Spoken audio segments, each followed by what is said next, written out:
जैसा कि आप देख पा रहे होंगे, ये जो क्वेश्चन पेपर है ये आपके रीट लेवल फर्स्ट का है और ये 2021 में सितंबर में हुआ था, वो वाला पेपर है जिसमें आपने भाषा फर्स्ट के रूप में अगर आपने या लैंग्वेज फर्स्ट के रूप में संस्कृत चूज़ की होगी तो ये उन्हीं से संबंधित क्वेश्चन है। पहले आपको एक अध्याय दे रखा है, इसी से संबंधित ग्रामर के जो क्वेश्चन होंगे वो 31 से लेकर 36 तक पूछे जाएंगे। आप एक बार अध्याय देख लीजिएगा, फिर उसके बाद इन क्वेश्चनों को करते हैं।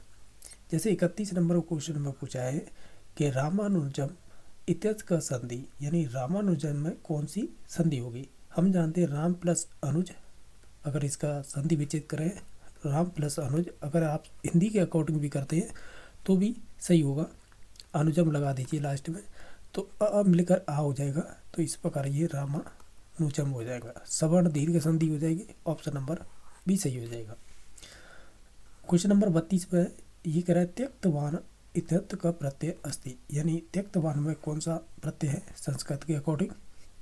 हम कहेंगे इसमें इतवतु हो जाएगा, ये वाला है ना, कतवतु कह लीजिएगा, ऐसे इतवतु, तो ये वाला ही इसमें प्रत्यय हो जाएगा जिसमें वाहन शेष बचता है, तो इस प्रकार इसकी पहचान हो जाएगी। तो ऑप्शन नंबर सी सही हो जाएगा। क्वेश्चन नंबर आपका 33वां है, परीक्षा परिणामे इतत समास विग्रह वर्तते, यानी जो परीक्षा परिणाम है इसका समास विग्रह क्या होगा, तो ये बताना है। हम कहेंगे परीक्षा या परमाणे, तो ऑप्शन नंबर इसका बी सही हो जाएगा।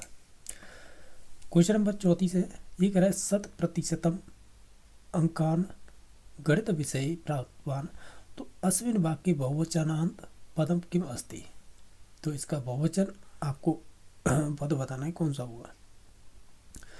तो इनमें से पूरे में से बताना है, जैसे कि ये है बहुवचन या ये होगा या ये होगा, तो या ये होगा। तो ओवरऑल देखें तो इसमें से बहुवचनांत पदम किम अस्ति, तो इसमें से बहुवचन होगा वो हो जाएगा ऑप्शन नंबर बी। जो आपका अंकान दे रखा है ये आपका बहुवचन हो जाएगा, तो ऑप्शन नंबर बी सही हो जाएगा। 35 नंबर क्वेश्चन है ये, सवायाम इतस का विभक्ति, सवायाम में कौन सी विभक्ति है, अगर आप देखेंगे तो ऑप्शन नंबर इसका डी सही हो जाएगा, सप्तमी विभक्ति हो जाएगी। ये कह रहे माहेश्वर सूत्रेषु यण प्रत्याहार से उचित क्रम अस्ति, जो माहेश्वर सूत्र में ये यण प्रत्याहार होता है इसमें जो वर्ण आते हैं उनका क्रम क्या होगा, ये पूछा है। तो हम कहेंगे ये होता है य वर ल, ऑप्शन नंबर ए सही हो जाएगा। एक अंतस्थ वर्ण भी पूछे जाते हैं, अंतस्थ वर्ण, तो उनका भी क्रम पूछा जाता है, तो वो होता है य र ल व, ये होते हैं।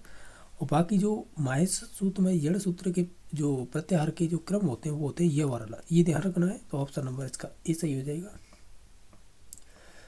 आपको नेक्स्ट एक और गद्यांश दे रखा है, ठीक है, तो 37 से 42 तक इसी से संबंधित आपके क्वेश्चन पूछे जाएंगे।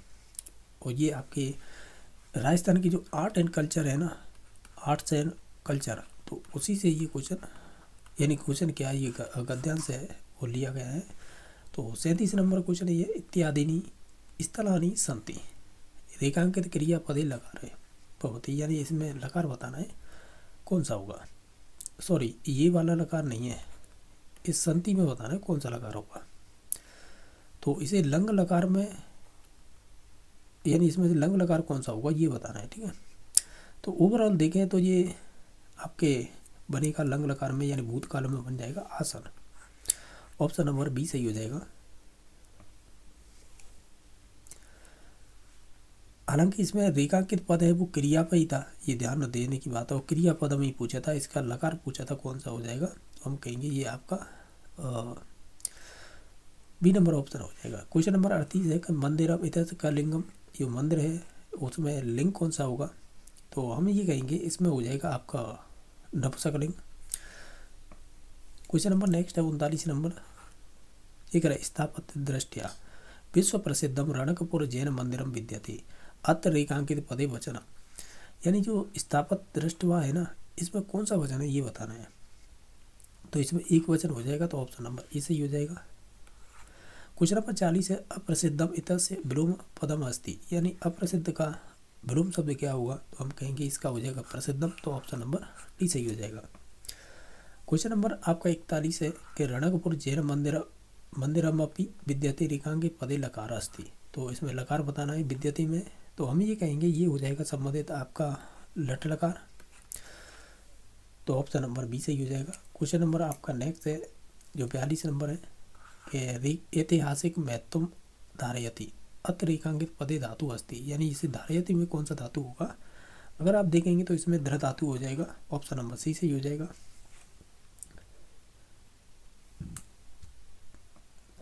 क्वेश्चन नंबर आपका 43 है, ये कह रहा है 1000 इत्येषा संख्या अस्ति, यानी 1000 को हम संस्कृत में क्या कहते हैं, तो हम इसे कहेंगे सहस्त्रम। तो ऑप्शन नंबर डी सही हो जाएगा।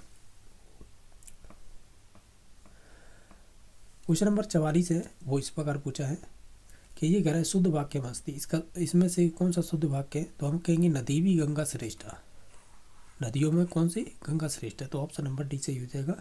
क्वेश्चन नंबर 45 है, एक काक महावृक्षे पत्निया स वसती, तो महावृक्षे तो हमें रेखांकित पदम अधिकृत प्रश्न अस्ति, यानी इसका हमें प्रश्न बनाना है, किस प्रकार बनेगा, तो हम ये कहेंगे कि इसका जो प्रश्न बनेगा वो कुछ इस प्रकार बनेगा, का कह प्रत्ययना स कुत्र वसती।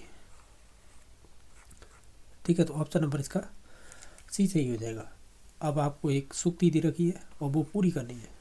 जैसे हम कहें इसे सूक्ति को इस प्रकार हम पूरा कर सकते हैं कि इथम मनोहारी च दुर्लभ, तो ऑप्शन नंबर इसका ए सही हो जाएगा। 2200 सूत्र कितने हैं, तो हम जानते हैं 14 हो जाएंगे, चतुर्दश, तो ऑप्शन नंबर बी सही हो जाएगा। क्वेश्चन नंबर आपका नेक्स्ट है, अधोलिखितेषु एक वचनस्य रूपम अस्ति, यानी इनमें से कौन सा एक वचन है वो चूज करना है हमें। इसमें से अगर आप ओवरऑल सभी ऑप्शनों को देखेंगे तो इसमें शीर्षी है वो एक वचन हो जाएगा। बाकी है विमुक्त इतस्य पदम विलोम अस्ति, यानी जो विमुक्त है इसका विलोम शब्द बताना है क्या होगा, तो हम ये कहेंगे इसमें आबद्ध हो जाएगा। तो ऑप्शन नंबर सी सही हो जाएगा। क्वेश्चन नंबर आपका 50वां है, ये कह रहा है शिक्षिका बालिका को पुस्तक देती है, अस्य वाक्य से संस्कृत अनुवाद भविष्यति, यानी इसका संस्कृत अनुवाद करना है। तो हम ये कहेंगे शिक्षिका बालिका ये पुस्तकम ददाति, तो ऑप्शन नंबर ए सही हो जाएगा। वाक रूपम भाव प्रकटम किन कौशलम भवसम भवति, यानी भाव रूप में जो भाव, यानी ऐसे कह सकते हैं जो हम बोल कर जो भाव प्रकट करते हैं वो कौन से कौशल के अंतर्गत आएगा, इस प्रकार का ये क्वेश्चन था। तो वो भाषण कौशल में आ जाएगा, तो ऑप्शन नंबर बी सही हो जाएगा। क्वेश्चन नंबर 52 है, कस्य पद्धत्या अध्यापक सर्ववाचा वदति छात्र स्वविद्या झटिति विषयान ग्रहयन्ति, तो ये हो जाएगा संबंधित आपके वार्तालाप विधि में, तो ऑप्शन नंबर डी सही हो जाएगा। क्वेश्चन नंबर नेक्स्ट है, संस्कृत भाषा शिक्षण से स्वाभाविक क्रम अस्ति, हम जानते हैं LSRW होता है, पहले हम सुनेंगे फिर उसके बाद है बोलेंगे, या बोले में से भाषण है, तो ये वाला इसमें है, तो यही क्रम हो जाएगा, फिर पठनम फिर लेखनम, तो ऑप्शन नंबर सी सही हो जाएगा। क्वेश्चन नंबर 54 है, वो इस प्रकार पूछा है कि संभाषण शिवराणाम आयोजन संस्कृत भाषा शिक्षण से का सिद्धांत स्वीकार्य जाता है, तो हम ये कहेंगे ये संबंधित हो जाएगा आपके स्वाभाविकता सिद्धांत से संबंधित, तो ऑप्शन नंबर सी सही हो जाएगा। क्वेश्चन नंबर आपका है 55 इस प्रकार पूछा है कि दृश्य श्रव्य साधन अस्ति, इसमें से दृश्य और या श्रव्य दृश्य साधन कौन सा है, कौन सा भी बता दीजिएगा, बात एक ही रहेगी, वो हो जाएगा दूरदर्शन, तो ऑप्शन नंबर बी सही हो जाएगा। मौखिक परीक्षा अस्ति, इसमें से मौखिक परीक्षा कौन सी है, अगर आप देखेंगे इन सभी को तो हम जाएंगे ऑप्शन नंबर ए पर, सलाह का परीक्षा है वो मौखिक परीक्षा में ही आती है। इसमें से लिखित परीक्षा प्रकार कौन सा है, तो आप इन सभी ऑप्शनों को ध्यान से देखेंगे तो हम कहीं निबंधात या निबंध रूप परीक्षा हो जाएगी, तो ऑप्शन नंबर सी सही हो जाएगा। इसमें से वस्तुनिष्ठ परीक्षा प्रकार नास्ति, इसमें से वस्तुनिष्ठ परीक्षा का प्रकार नहीं है वो बताना है, तो आप इन सभी ऑप्शनों को देखेंगे तो हम कहेंगे उत्तरात्मक प्रश्न है वो नहीं आएंगे इसके अंतर्गत, वस्तुनिष्ठ के अंतर्गत। क्वेश्चन नंबर 59 है, ये कह रहा है कि शिक्षक छात्र से न्यूनता विज्ञा है तस्य परिमार्जन करोति तदा शिक्षक अत्र कस्य शिक्षण से प्रयोग करती, तो ये हो जाएगा आपका निदानात्मक शिक्षण फिर उपचारात्मक, तो ऑप्शन नंबर इसका सी सही हो जाएगा।